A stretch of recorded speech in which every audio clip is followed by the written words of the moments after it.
behalf of the administration, as well as our trustees, faculty, students, and staff, I am pleased to welcome to campus this evening John L. Allen of Crux Catholic Media. John Allen is widely regarded as the best single source of information on Vatican affairs in the English language. When called upon to put the first question to Pope Benedict XVI aboard the papal plane en route to the United States in April 2008, the Vatican spokesperson said of John, "Holy Father, this man needs no introduction." He has written 11 books on the Vatican and Catholicism. His articles have appeared in the Boston Globe, the New York Times, the Tablet, Jesus, Second Opinion, The Nation, the Miami Herald, and the Irish Examiner. Before starting Crux Catholic Media in 2014, Mr. Allen served as a prize-winning senior correspondent for the National Catholic Reporter for 16 years. He also is the senior Vatican analyst for CNN and is frequently heard on National Public Radio. With work widely admired across numerous and oftentimes significant ideological divides, Mr. Allen's exemplary skills as a journalist are, to say the very least, crucial. With his extensive coverage of the clerical abuse crisis and through his dedication to providing his readers and listeners with hourly updates during Pope Francis's recent summit, Mr. Allen serves as an essential link between the mainstream U.S. and the Vatican. As American Catholics, we need a liaison we can rely on to share what is essential and true. That person is John Allen. It is an honor to welcome you to Holy Cross College, sir. Thank you for being with us tonight. Mr. Allen.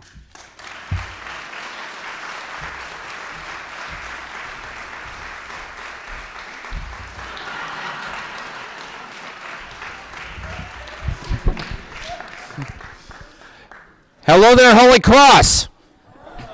Can you all hear me? Other mic? All right. All right. Hello. All right. Now, first of all, let me say thank you, Provost, for that incredibly generous introduction. If you hear nothing else from me tonight, I do want you to hear a two-word message that I bring you here tonight. And these are the most important two words I'm going to speak all night, so please pay careful attention. And those two words are, thank you. Thank you for what you do here at Holy Cross. Holy Cross is a kind of unique institution in the American Catholic landscape. It is dedicated to fostering and transmitting the Catholic intellectual tradition. It is also dedicated to giving opportunity to people who don't necessarily get answers the first time they knock on the door. And those are two incredibly important attributes. In my experience, it takes a certain amount of energy to create something. It takes a much greater amount of energy to sustain it.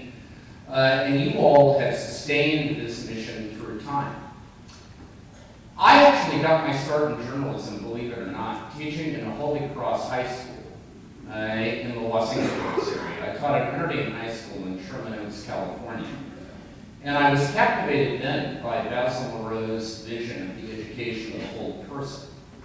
And I remain captivated by it today, and I know that it is the guiding mission of Holy Cross. And so, if I say nothing else of significance to you here tonight, what I want to say to you is thank you. Thank you for what you do.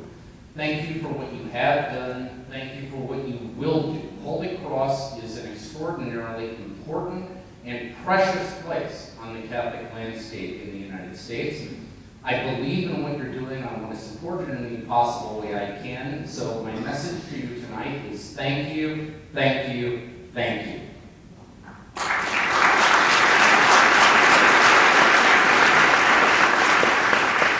And by the way, for those of you who do a lot of public speaking, I really recommend this to you as a rhetorical strategy presentation, always start by flattering your audience. If you do that, you can usually get away with anything. And we're going to test that theory here tonight.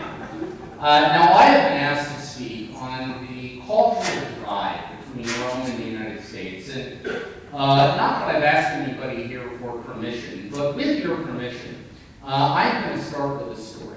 Now, this story may not seem particularly related to tonight's theme, but just hang with me for a minute, because I promise you the connection will become clear. Here's the thing. I grew up in rural western Kansas. Now, I don't know if anybody here has ever been to rural western Kansas, and frankly, I can think of no reason on God's earth why you should have been. But if you have been, you would know it is not exactly a thriving crossroads of the tourist industry. Okay? There's really only one time a year when we get any significant number of out-of-town visitors at all. That is in the fall, because it's pheasant hunting season. Now, do y'all know what a pheasant is? It's a game bird. It's kind of like a turkey. Okay? And there's a certain kind of guy, and yes, they are always guys, who find the idea of smearing black paint on their face and wearing combat fatigues and blasting shotguns into the sky over the course of a weekend to be a real hoot. Okay? Now, generally, this is done while consuming copious amounts of beer. So they are always a much greater threat to one another than they are to the pheasant population. But nevertheless, they come. Okay? Now, this story I'm going to tell you is set on one weekend during pheasant hunting season. There's an out-of-town guy, let's call him a lawyer from New York, who has come out to western Kansas to try to bag himself a bird. And he has spent a long and frustrating weekend with no success. Okay, so now it is Sunday morning. He's out in the field one last time. Before he has to get back in his rental car and drive the 400 miles to Kansas City to pick up his, get on his flight, fly back to New York. And before he has to go, he sees a pheasant moving across the skyline. So he shoulders his weapon and he fires, and miracle of miracles, he brings down the bird. Okay? So now, flushed with triumph, he sets across the field. And just as he arrives to the point where the bird has fallen, he comes across a barbed wire fence that is clearly labeled private property keep out. But he has invested way too much blood, toil, tears, and sweat at this point. So he starts climbing across the fence, and as he does so, the western Kansas farmer rolls up in his tractor and says to him, "Hey buddy, what are you doing?" And the lawyer says, "Well, that's my pheasant. I'm going to pick it up." And the farmer says, "Oh, no, you're not. That bird fell on my property. It belongs to me." Now, the lawyer, you have to understand, he is hot, he is tired, he's in a hurry. He just erupts. And he says, "You don't understand. I am a senior partner in a top 10 law firm in New York, and if you don't let me have that bird, I'm going to sue you back to the Stone Age." Not understanding this is pretty much where the farmer already lives. Right? And so the farmer looks at him and says, "Well, that may be how you do things where you come from. But around here, we got a little something called the 3-kick rule." And the lawyer says, "3-kick rule? What's that about?" The farmer says, "Well, it's simple. I kick you 3 times, then you kick me 3 times. We keep going. Whoever gives up eventually loses the bird." Okay? Now, the lawyer says, "Well, all right, that's probably cheaper than a lawsuit. Plus, this guy looks like he's 190 years old. I could probably take him." So, all right. So they line up against one another.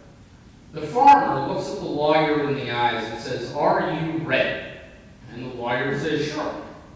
So the farmer, who, by the way, is wearing these heavy mud-clawed western Kansas work boots, right, gives him one shot in the shins. Okay? The guy screams in agony. All right? Gives him another shot in the solar plexus. This time his howls of pain can be heard to the Nebraska border. And I can tell I got one woman here who knows her western Kansas geography. because that's a fair stretch from where I'm talking about. He gives him another shot under the chin. This time the lawyer is seeing stars, right? He's barely conscious. But finally, with his last best ounce of effort, he drags himself to his feet, dusts himself up, puts this look of grim determination on his face, stares the farmer dead in the eye, and says to him, "All right, you old coot, now it's my turn." And the farmer looks at him and says, "No, that's all right. I give up. You can have this."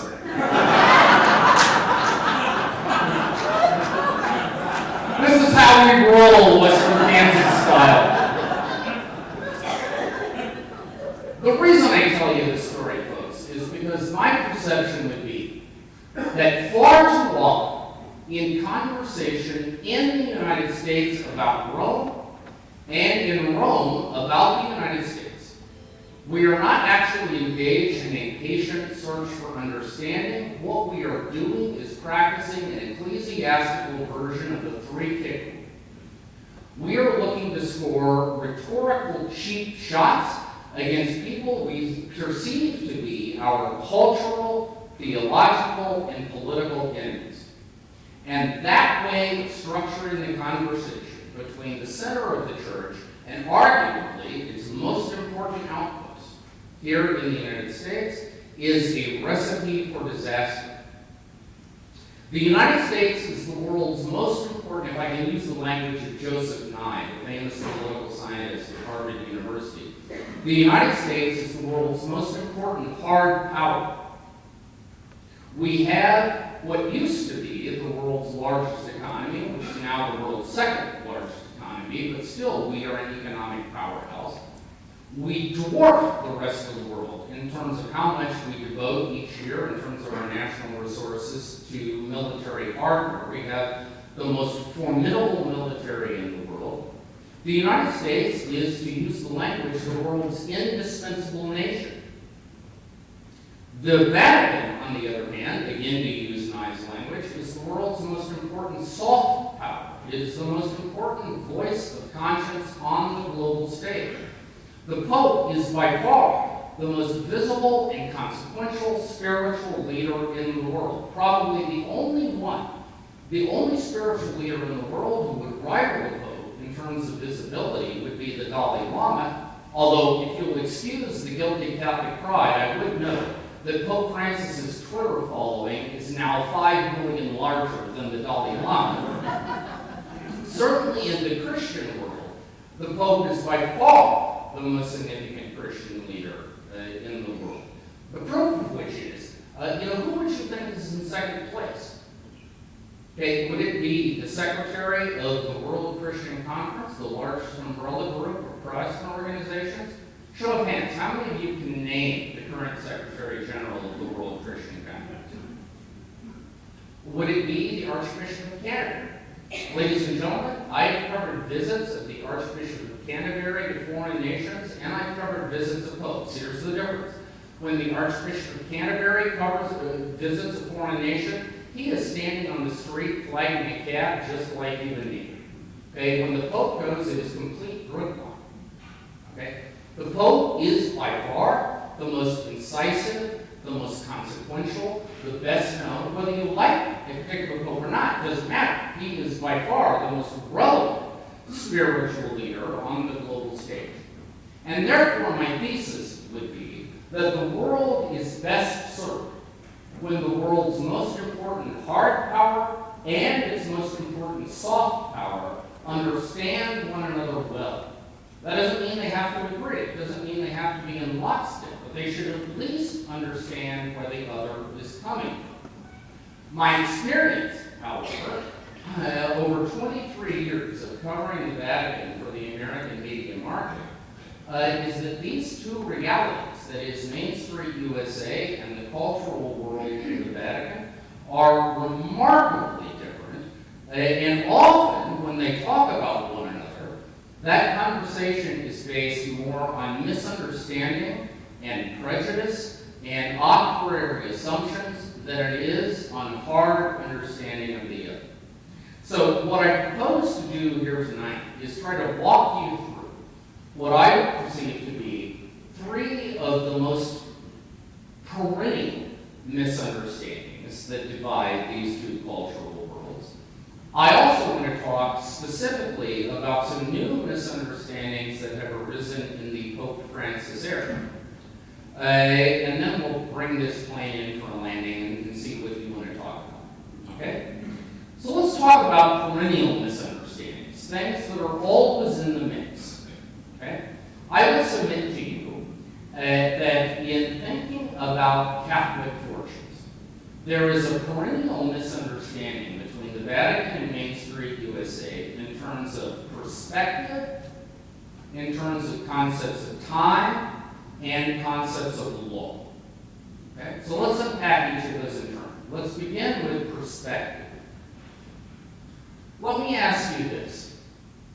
What percentage of the global Catholic population do you suspect that Catholics in the United States actually represent? Just raise your hand if you got a guess. Yes. 16%. Anyone else?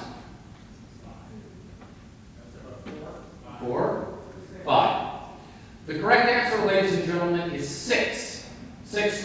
There are 1.3 billion Roman Catholics in the world, and there are 70 million Catholics in the United States. You do the math, that makes American Catholics exactly 6% of the global Catholic population. Put another way, that means 94% of the Catholics in the world ain't necessarily like us. Yet Americans habitually make the assumption that if something is an issue in the United States, it has to be an issue for the global church. And if a solution makes sense in the United States, it, by definition, has to make sense for the global church. Folks, that simply does not do justice to the complexity of the Catholic Church in our time. Another bit of math for you. 2/3 of the Roman Catholics in the world today live in the Southern Hemisphere. They live in Africa, they live in Asia, they live in Latin America, they live in the Pacific Islands. And if you look at projections, by 2050, that share will be 3/4. In other words, within the arc of our lifetimes, 3 out of every 4 Catholic men, women, and children alike are going to live outside the developed West. This is not, Christianity, Catholicism in our time is not a Western religion. This is the most significant demographic transition in the history of Catholicism since the 1st century, when St. Paul transformed Christianity from being a sect of Hellenistic Judaism into a new Greco-Roman religious movement. And we're living through it right now. We are also, by the way, living through the greatest period of missionary expansion in the history of Roman Catholicism. I know in the United States, depending on where we live, we tend to think we're living in a time when Catholicism is contracted, when it's getting small, right? Because we look at our parishes consolidating, and we look at our schools closing, and we tend to, and we look at problems with vocations to the priesthood and religious life, and passing on the faith to the next generation, and we tend to wring our hands and think, the faith is on a slow path towards extinction. Well, the practical reality is that in many other parts of the world, Catholicism is exploding. Let's take Sub-Saharan Africa. Do you know what the Catholic population of Sub-Saharan Africa was in 1975? 29 million. Do you know what it is today? It's 130 million. That is a growth rate of 6,708%. Put that in your pipe and smoke it, huh? I don't care what line of work you're in. If you've got an almost 7,000% growth rate, you ain't doing so bad. Okay? And all of this has happened in our lifetime. By the way, we are all blissfully ignorant of it, but it is a fact. Okay? We are not living through a period of Catholic decline. We are living through the most rapid period of Catholic expansion in our history. Okay? Simply, it's not happening here, and so therefore we don't notice it. Right? Now, to come to how that shapes the Vatican's perspective. Okay? When the Vatican makes policy, when it answers a question, it has to think not merely about how this is going to play in the United States, how it is going to play in Western Europe, but how it is going to play across the entire world. And that level of complexity often creates different answers. Let me give you a practical example.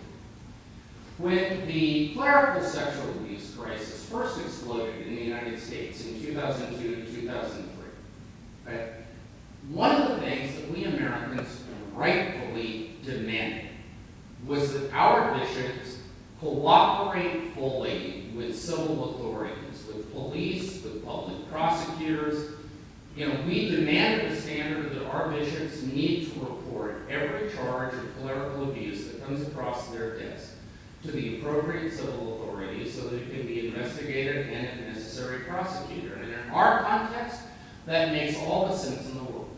But Americans also became incensed because the Pope, at the time, of course, it was still John Paul II, the Pope would not impose this as a uniform global requirement, cooperation with police and civil prosecutors. Well, here's the thing, ladies and gentlemen.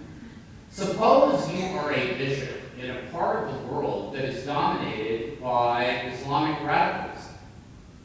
What would cooperation with police and prosecutors mean then? Suppose you are a bishop in those parts of India that is dominated by the RJP, the radical Hindu nationalist movement. What would a policy of complete and open cooperation with police and prosecutors who are explicitly out to get you, what would that policy mean in that kind of context? In effect, it would be a death sentence. Okay? I'll give you an example from India, and this involves the Brothers of the Holy Cross. The Brothers of the Holy Cross operate a very well-known secondary school in a suburb of Mumbai, what used to be called Bombay. There was a case in which a Hindu nationalist movement wanted that school to sell it property to build a temple. The rector of the school refused to do so. The Hindu nationalists came in to meet him and told him that if he did not agree to sell that property, they were going to find someone to accuse him of child sexual abuse because they were aware of what was going on in the West, and they were going to force his hand. Unfortunately, this rector had the presence of mind to have recorded this conversation. You can still find it on YouTube. Okay? Now the point is, and they added that the police in that section of Mumbai, because that was when Modi first came to power, and Mumbai is his stronghold, they added that the police were already on board with this campaign and would be happy to, prosecute him to the fullest extent of the law. My point simply is that policies that make absolute sense to us, given our cultural experience, because here, fortunately in America, we are blessed with the fact that in the main, we can trust our law enforcement officers, we can trust our DAs. We have basic confidence, with well-known exceptions, but in general, we have basic confidence that the system is going to seek the truth. This is simply not an assumption you can make in many other parts of the world.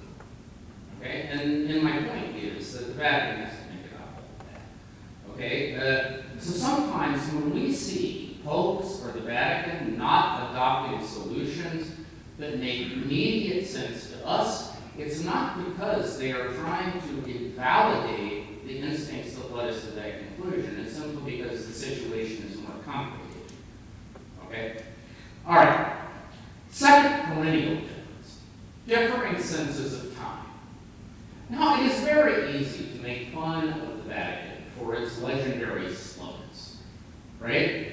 You know what the working motto of the Vatican is. Talk to me on Wednesday, I'll get back to you in 300 years. Right? If I were marketing a line of t-shirts for the Vatican, it would be not built for speed. Right? And it is just undeniably true, that this is a place that takes its time. And of course, this is frustrating for people anywhere, but it's especially frustrating for Americans, right? Because we are the birthplace of rapid response, right? In a soundbite, I would put it to you this way. The United States is a microwave culture, and Rome is a crock pot culture. In America, we want things now. I mean, you know, the psychology of the United States in this regard, I think, was best expressed by Homer Simpson, who was once told he would have to wait 45 seconds for a microwave meal and responded, 45 seconds? I want it now! Right? That's the American thing, right? So in the United States, if you have a problem Tuesday morning, and you don't have a solution to it by Tuesday afternoon, there are only three possibilities we recognize. Okay? One, you are in denial. Two, you are incompetent. Three, worst of all, you are in on the cover-up. Okay? That's it! Okay? There are no other logical possibilities that we would recognize. Whereas in Rome, you know, which is of course shaped by Mediterranean culture and its thought patterns, you know, the idea that a problem would erupt Tuesday morning and that you would think you know what to do about it by Tuesday afternoon is deeply alarming. Because for them, that is a prescription for going off half-cocked, right? That's a prescription for shooting first and asking questions later. It's a prescription for adopting a cure that is worse than the disease, right? And so their working model would be that when a new problem arises, you need to think carefully about it. You need to talk, you know, extensively about it. You need to reflect on it before you embrace a course of action. There's a beautiful phrase in Italian. It goes like this: Dobbiamo approfondire il discorso. Which means we have to deepen the reflection, right? Which is their response to everything, okay? Everything that happens, right? Now, my point here is not that one of these instincts is right and the other wrong, okay? What I actually think is that both of them carry great wisdom and both of them can be pushed too far, okay? There are times, of course, when the house is burning down and deepening the discourse isn't going to do you a hell of a lot of good. Okay? You need to grab some water buckets and put out the damn fire. There are other times, however, and God knows American national experience will teach us this, when rushing into a situation, thinking we know the right solution to it, actually make things worse. If you don't believe that, I've got some Iraqis you might want to talk to. Okay? And so both of these things can be virtues or vices depending on the context, but the point is they're different. Okay? I think often Americans will draw the conclusion when they see inaction from the Vatican that the Vatican is in denial about something. Doesn't get it. Right? That's our famous phrase. They don't get it. Honestly, I mean, I know these guys fairly well. Most of the time they do actually get it. They simply have different instincts about when the right moment to rush in with the responses.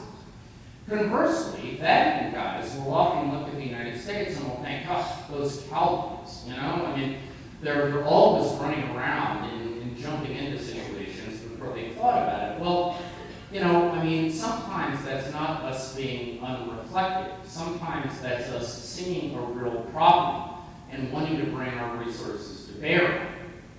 Okay?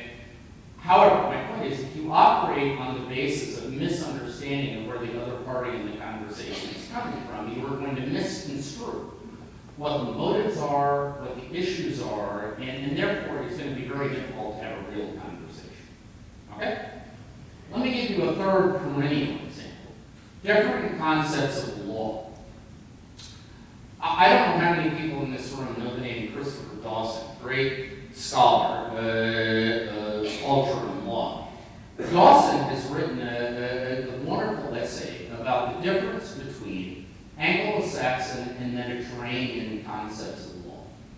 And what it comes down to is that for Anglo-Saxons, law is for the spiritual couch potato. Okay, it's for the spiritual underachiever. It's the lowest common denominator of acceptable behavior. Right?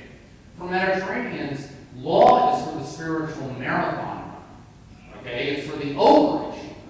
It describes an ideal state of affairs that we don't actually expect anybody in real life to attain. Okay? So where this comes into play, for instance, traffic laws.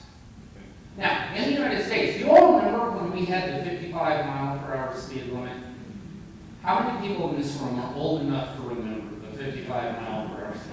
Thank God for you senior citizens. Rock on. I remember it too. My hometown of Case, Kansas was the only place in America that derived a direct economic benefit from that speed limit because we were exactly halfway between Denver and Kansas City, and 55-mile-per-hour meant it was no longer a day trip. We doubled the number of hotels overnight. It was fantastic. We got a Black Angus, ladies and gentlemen. This was a revolution in my childhood. Anyway, the 55-mile-per-hour speed limit, as you know, was widely dissipated, and it drove Americans nuts. Right? The idea of having a speed limit that people weren't obeying bonkers. Right? And so for us, you either have to have this massive police crackdown, or you have to repeal the speed limit. But having a law on the books that no one obeys was just intolerable for us, because in our mind, law is supposed to describe what people actually do. Right? That's not the case in Mediterranean cultures. Have any people ever been to Italy? I mean, look how they approach traffic laws. Okay, traffic laws at best are suggestions, right? They're ideas. They're, things you might think about. Okay, but nobody actually expects you to obey them. Okay, parking laws. It's the same way. Have you ever seen all these people park? It's madness, because for them, law is the kind of thing that is supposed to apply across time, across space, across culture, and in the real world, in concrete sets of circumstances, people will make realistic judgments about how close they can get to the law in that moment, right? I'll tell you a great story that illustrates the point. In 2006, this was not long after Pope Benedict had been elected, the Congregation for Catholic Education in the Vatican brought out a document about gays in the seminary. And what it basically said was that men who have a prevalently same-sex attraction should not be admitted to seminaries, and of course, by extension, therefore, should not be ordained priests. Right? Now, this document generated a firestorm of controversy, particularly in Western Europe and the United States. Not long after this document came out, I had lunch with a guy who was the secretary, the number 2 official at the Congregation for Catholic Education. And he asked me, so how is our document playing in the United States? And I said, well, to be honest, Archbishop, I think there's a lot of concern about it, because there are many seminary rectors and directors of formation in religious orders in the United States who believe that they have men in the system who may have the same-sex attraction, but are perfectly capable of a mature commitment to celibacy and who otherwise would be fantastic priests, and they don't want to lose them. This guy's answer was, and this is classic, he said, well, okay, then obviously you make a prudential decision that in that situation the document doesn't apply. But for God's sake, what you don't do is call a press conference and bitch about it. Okay? That's the Roman mentality, right? The Roman mentality is that pastors and bishops and religious superiors and people in church, when these edicts come out, they are going to make reasonable judgments about the extent to which those edicts make sense in their particular circumstances, and they'll adjust it on the fly, right? And that reflects that Mediterranean concept of law. I often say that in the United States, we have the absolute worst of both worlds, okay? We have law being made by Mediterraneans that is being applied by Americans, okay? It's a nightmare scenario, okay? But here's the thing, again, we will misunderstand, right? Americans will often look at decrees from the Vatican and they will say, well, I can think of 5 or 6 exceptions to that. And in the American mind, that invalidates the law, okay? The Vatican's instinct with that is, well, then accommodate the exceptions. But the law is supposed to describe an ideal. There's this beautiful phrase in Italian, which I think captures everything in terms of how they understand law. Say you're in Italy, right? And it's a Friday and you can't find any place that sells right? So in that we meet for dinner during Lent, right? What the Italians will say is, "Se il Papa fosse qui ci capirebbe." You know, what that means is, if the Pope were here, he would understand. Right? And that's the idea, right? And so we think of them as these draconian, inflexible autocrats. That's not at all the case. That's not how they understand what they're doing.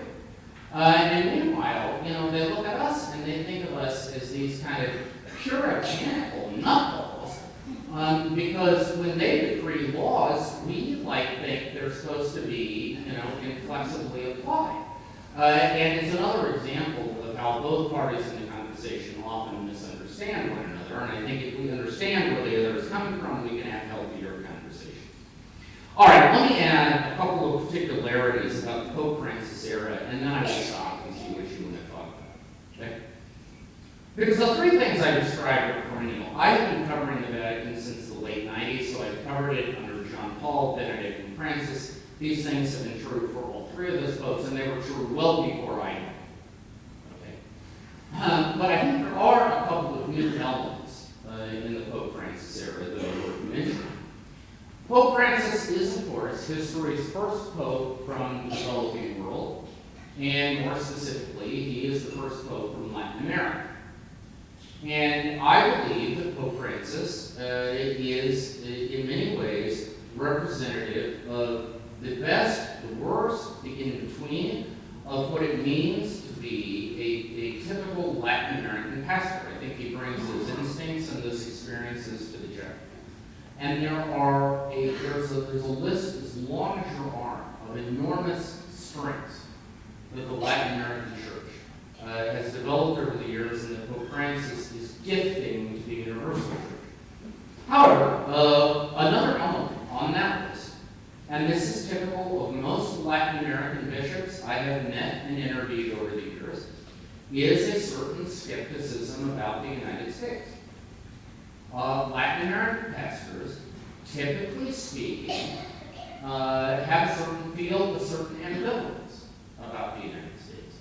You know, on the one hand, instinctively, at a gut level, they would think of the United States as a place that whenever there is a hurricane, or there is a tsunami, or an earthquake, or whatever, whenever there is a need, okay, it will be the people of the United States who typically will step up and meet that need.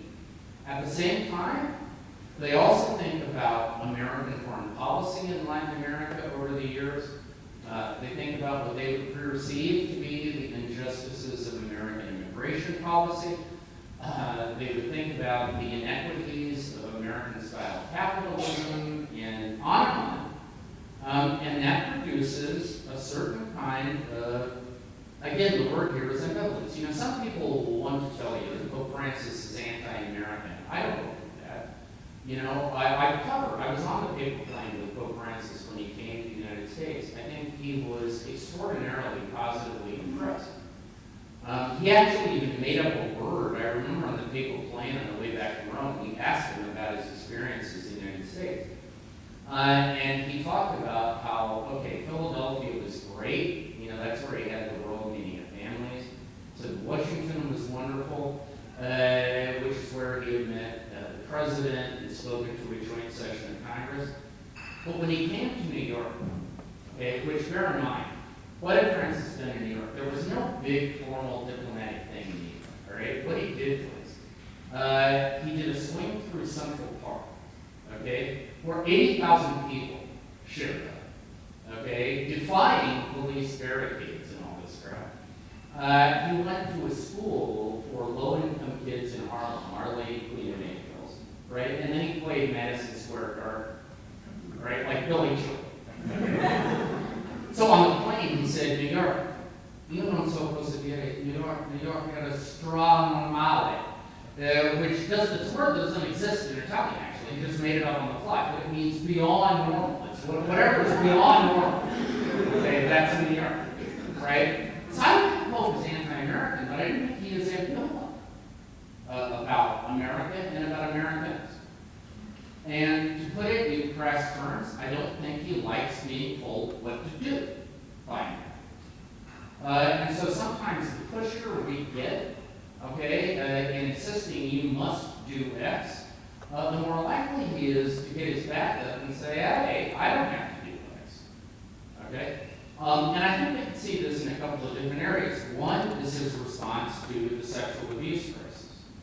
You know? I think, first of all, the sexual abuse crisis, as we have experienced it in the United States, has never really happened in much of Latin America apart from Chile. Okay?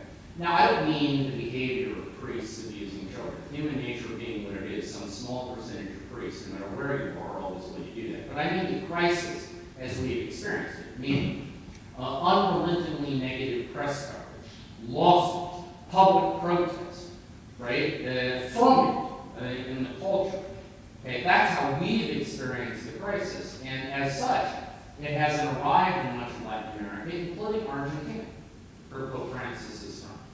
Okay, so for us, things like I mentioned, you know, the mandatory report policy. I mean, another issue would be accountability for bishops, right? I mean, for us, it just makes all the sense in the world that bishops, well, that all clergy should be held accountable for the crime of the sexual abuse of a child. And it also makes all the sense in the world that bishops and other superiors should be held accountable for the cover of that crime, right? And we've thought long and hard about what accountability for that cover-up would look like. Why hasn't Pope Francis delivered? Because it's a fact that he is not. And we just celebrated the 6th anniversary of his election to the papacy on March 13th. We are more than 6 years into this case. And while we have strong accountability for the crime of sexual abuse, we have nothing even resembling accountability for the cover. I mean, there is accountability in other walks of life. We just saw a cardinal in France sentenced to a suspended jail sentence for failure to report, right? So there is secular, criminal, and civil accountability, but there's no ecclesiastical accountability. To date, there has not been a single Catholic bishop anywhere in the world who has been sanctioned under church law for the crime, and it is a crime, of covering up the sexual abuse of a minor. Why not? Is it because Pope Francis is indifferent? I don't think Pope is indifferent, but I think part of this situation is because the people proposing these remedies most loudly, most forcefully, and, forgive me for saying it, in the pushiest possible fashion, tend to be Americans. And I think there is a certain resistance to that, by the Pope personally and also by the people around him. And, you know, I don't think it's an accident, by the way, that Pope Francis's conversion on the issue of clerical sexual abuse, when did it happen? When did it happen? Had nothing to do with anything happening in the United States or Western Europe. It's when the scandal erupted in Chile. And when Pope Francis visited Chile, and he heard firsthand from survivors and from clergy the extent of the crisis in that country.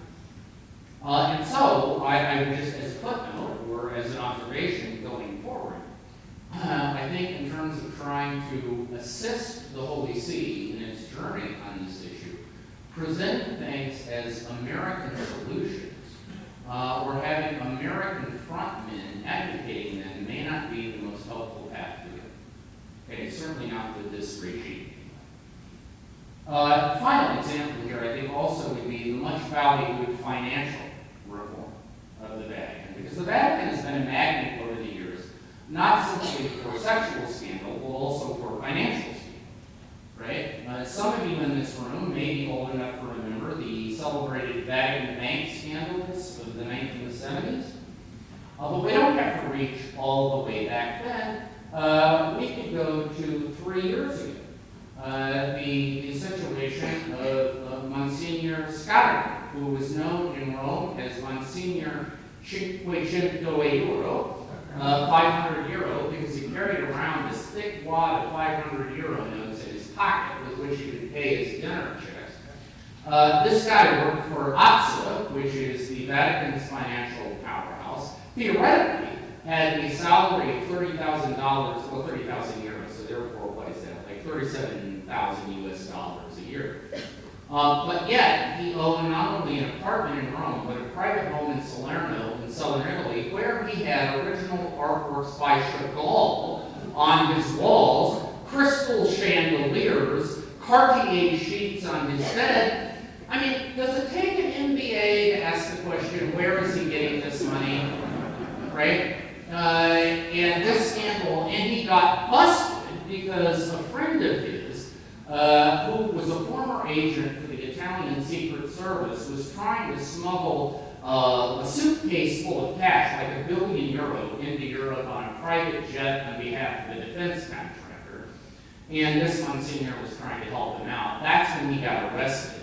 And he is still languishing in an Italian prison. Now, when Pope Francis was elected, okay, part of the mandate he was given was to clean up this kind of financial mess, right? Many of the cardinals who elected him had been seeing this kind of thing happen for years. They were sick of it, and they wanted somebody to fix it.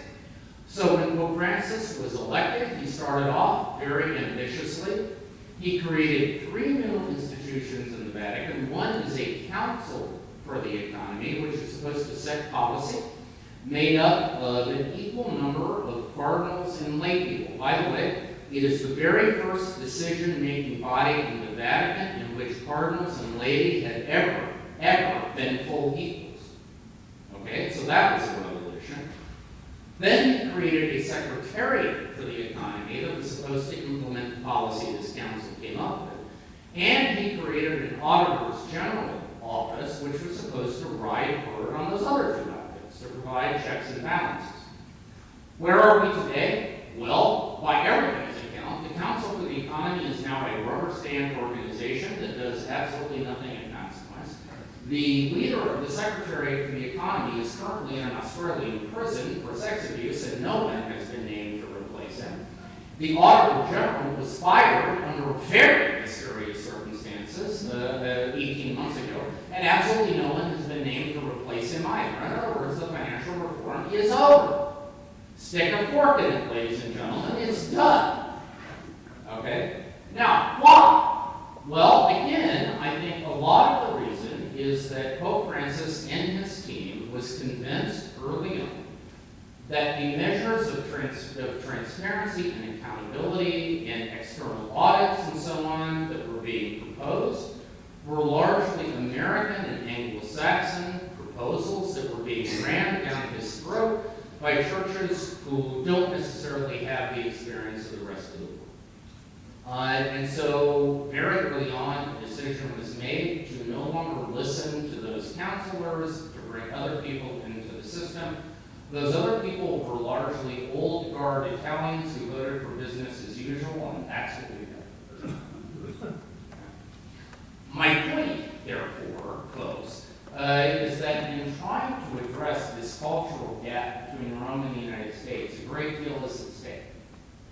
And what's at stake is not simply the diplomatic interest of having the world's premier hard power and soft power in conversation, although that in itself is a noble aim.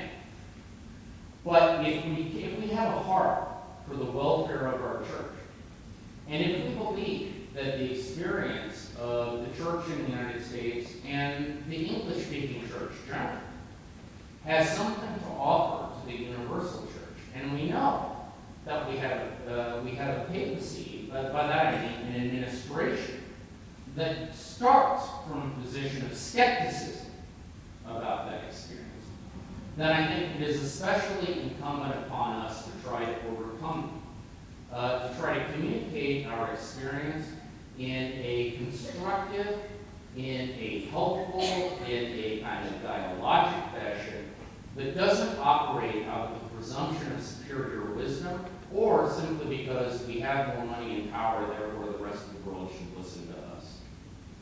Okay? Final point. If we are to foster the kind of constructive conversation I am talking about, I think that is going to require a number of qualities. It is going to require imagination. It is going to require persistence. It is going to require fidelity. I mean, all of these things. Well, let me tell you one that I can absolutely promise you has to be on the list. This is a sine qua non.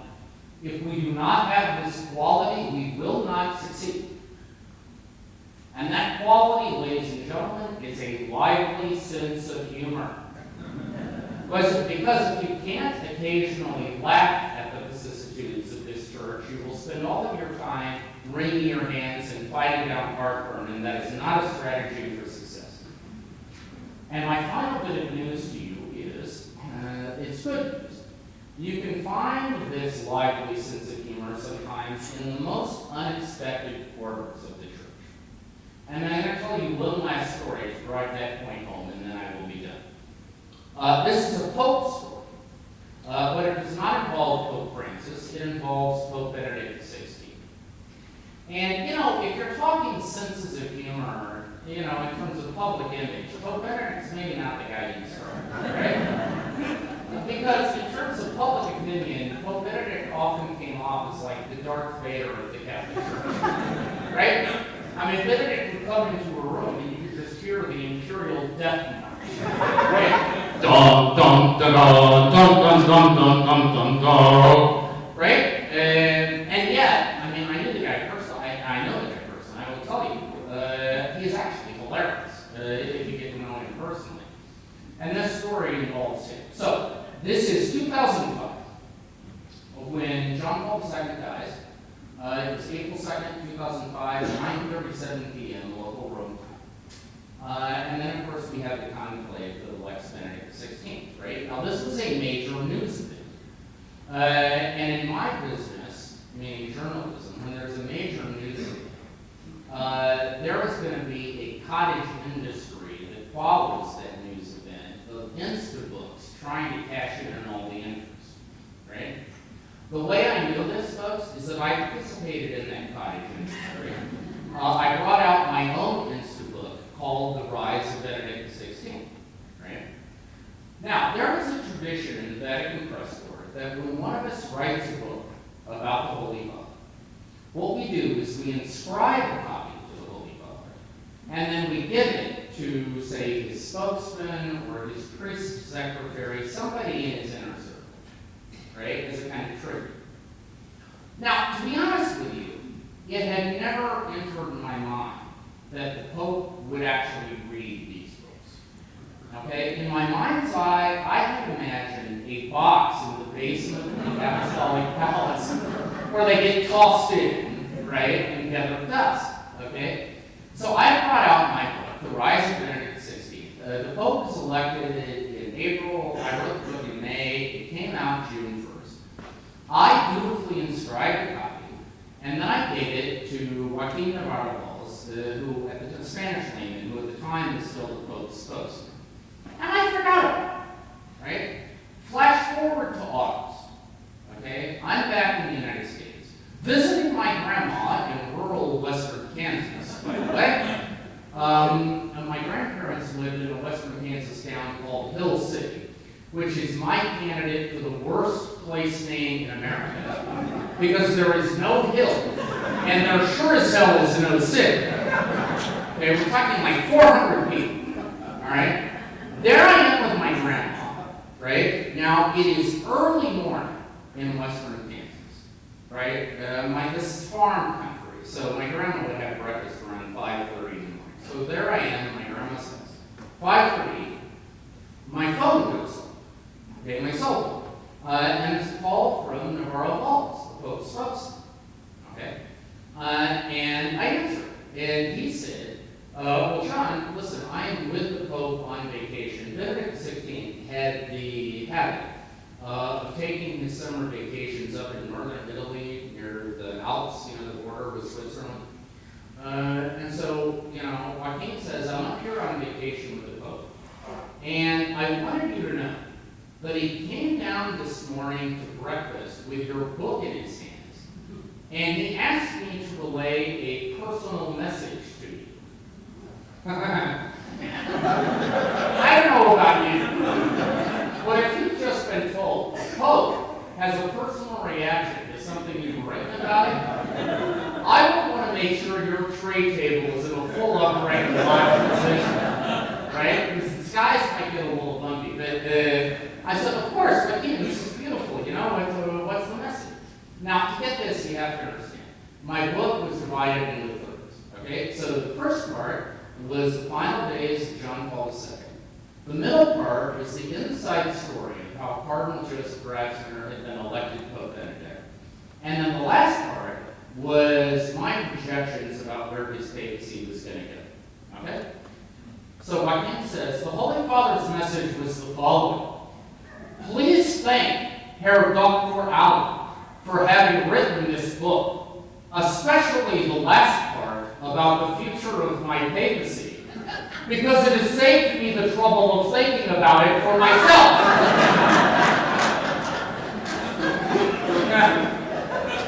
I like to think he was kidding.